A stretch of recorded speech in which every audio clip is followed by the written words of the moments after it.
मध्य प्रदेश सरकार के द्वारा गौवंश की रक्षा के लिए जगह जगह गौशालाओं का निर्माण कार्य कराया, साथ ही एक बजट भी निर्धारित किया गया है ताकि इनका रखरखाव हो सके, यहाँ आने वाले गौवंश की सुरक्षा हो सके और लगातार गौशालाओं का निरीक्षण किया जाए, गौशालाओं में होने वाली समस्याओं का निराकरण किया जाए ताकि गौवंश की सुरक्षा हो सके और लगातार गौ माता के लिए जो सरकार की योजना है उनका लाभ मिल सके। लेकिन ऐसा नहीं होता।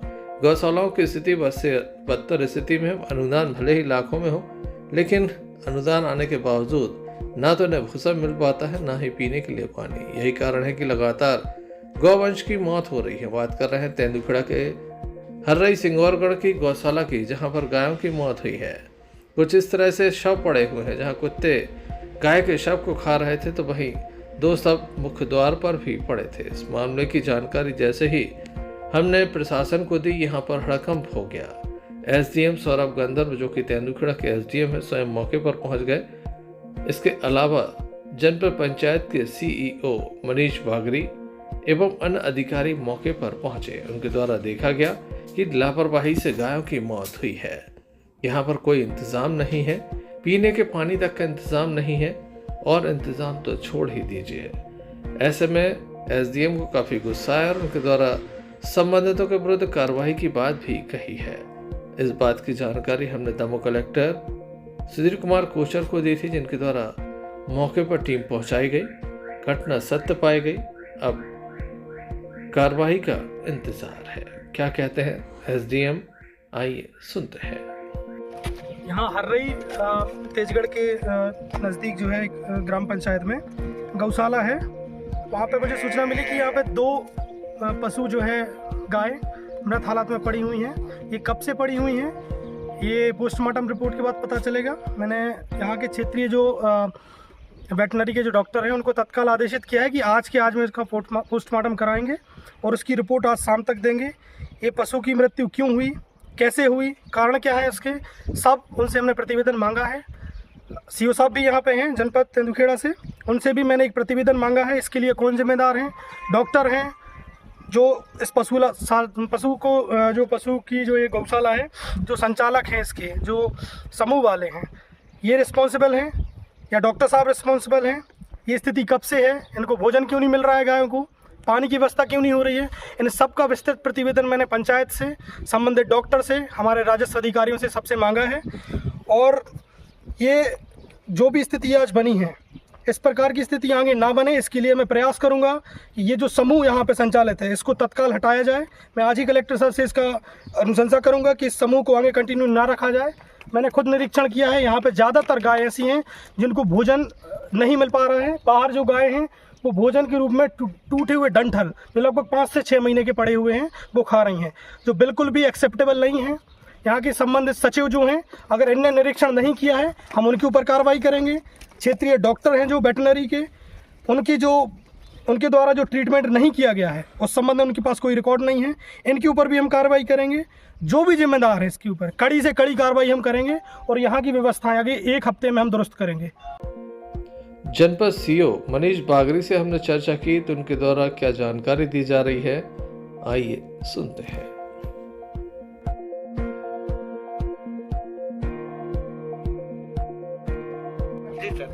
गौशाला को लेकर कितने मवेशी मृतक मिले हैं, क्या स्थिति है? अभी यहाँ पर 2 मवेशी वर्तमान में मृतक मिले हुए हैं, कुछ बीमार भी हैं। तो जो क्षेत्रीय वेटनरी डॉक्टर हैं उनसे कहा गया है कि जो आवश्यक वैक्सीन है उनको लगाए जाएं। महोदय, पानी की तो यहाँ व्यवस्था ही नहीं, खाने पीने की नहीं, भोजन व्यवस्था अभी फिलहाल जो उनको भूसा है तो वो स्टॉक में तो अभी पर्याप्त भूसा मिला है। इसके पहले क्या स्थिति थी इसकी जांच करेंगे। अभी जो स्टॉक है उसके हिसाब से है और पानी के लिए लगातार बोर है, लेकिन व्यवस्थाएं थोड़ी यहाँ पर कमी पाई गई है निश्चित तौर पर। महोदय, जिम्मेदार कौन कौन है इसमें? देखिए, अभी इसमें प्रारंभिक उसमें देखें तो समूह को बजट पर्याप्त मिलता है और समूह को मेंटेनेंस करने और जो यहाँ पर गौवंश से उनकी देखभाल करने के लिए पर्याप्त बजट शासन से दिया जा रहा है। क्या पंचायत निरीक्षण नहीं करती इसका? देखिए, पंचायत को निरीक्षण का प्रावधान है, लगभग सभी अधिकारियों को यहाँ पर निरीक्षण का प्रावधान है, लेकिन मुख्यतः जो है वो समूह को चलाना है और वेटनरी को उसको समय समय पर आकर के जो गौवंश है उनकी देखभाल करनी है और आवश्यक टीकाकरण किया जाए। गौशालाएं हैं, सरकार का अनुदान भी है, लेकिन गौशालाओं के अंदर कुछ नहीं है। लगातार गौवंश की मौत हो रही है। इस संबंध में दमोह कलेक्टर के द्वारा जांच प्रतिवेदन प्राप्त होने के साथ कार्रवाई की बात कही है। सर, गायों की मौत हुई, गौशाला है, क्या कहें? इसमें ये जानकारी लगी थी, तो जानकारी लगते से ही मैंने राजस्व अधिकारियों और पशुपालन विभाग के अधिकारियों को निर्देशित किया है। वो लोग वहाँ पे पहुँच रहे हैं और पूरी जांच पड़ताल उसकी की जाएगी। और यदि मान लीजिए कोई मृत हुई हैं गायें तो उसका पोस्टमार्टम वगैरह करते हैं। जांच के बाद जो स्थिति निकल करके आएगी फिर आगे कार्रवाई हम करेंगे। ऐसे में देखने लायक होगा दोषियों पर कब तक कार्रवाई की गाज खिलती है। तेंदुखेड़ा से सोनू यादव की रिपोर्ट।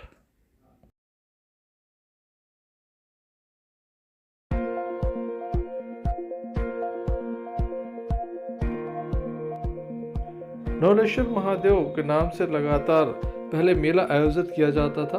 पिछले 2 वर्षों से लगातार जबेरा विधायक मध्य प्रदेश सरकार के संस्कृति मंत्री धर्मेंद्र लोधी के विशेष प्रयासों से यहाँ पर एक बार पुनः इस मेले का शुभारंभ किया गया है। विशाल मेला लगाया गया है। यहाँ पर एक से बढ़कर एक कलाकार लगातार अपनी प्रस्तुतियाँ दे रहे हैं। देश के ख्याति प्राप्त कलाकार भी यहाँ पर पहुँच रहे हैं, लगातार अपनी प्रस्तुतियाँ देंगे। 22 तारीख से संस्कृति मंत्रालय मध्य प्रदेश के द्वारा यहाँ पर विशेष कलाकारों की प्रस्तुतियाँ होंगी। आप देख सकते हैं एक से बढ़कर एक कलाकार यहाँ पर अपनी प्रस्तुति दे रहे हैं। सभी के द्वारा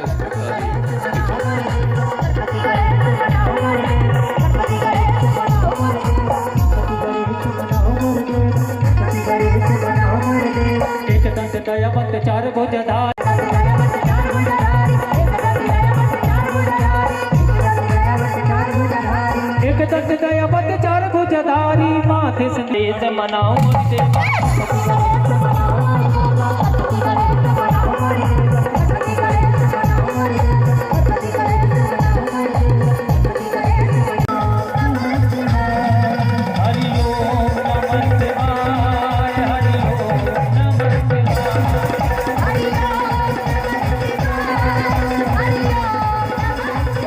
ब्रज की राई।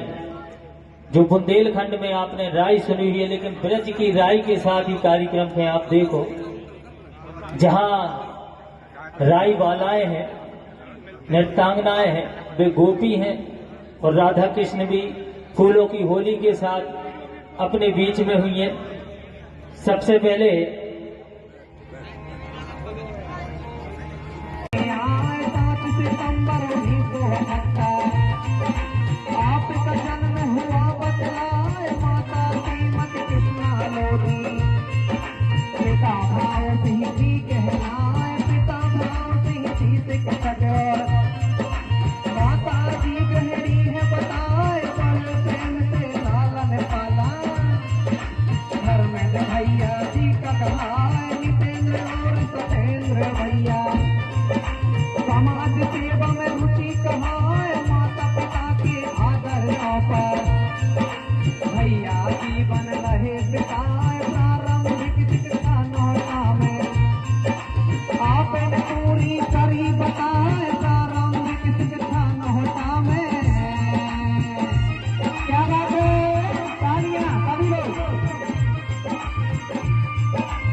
मध्य प्रदेश सरकार के संस्कृति मंत्री धर्मेंद्र सिंह लोधी के विशेष प्रयासों से इस मेले में एक विशेष आकर्षण है। यहाँ पर एक हेलीकॉप्टर भी मंगाया गया है जो आम आदमी के लिए उपलब्ध होगा।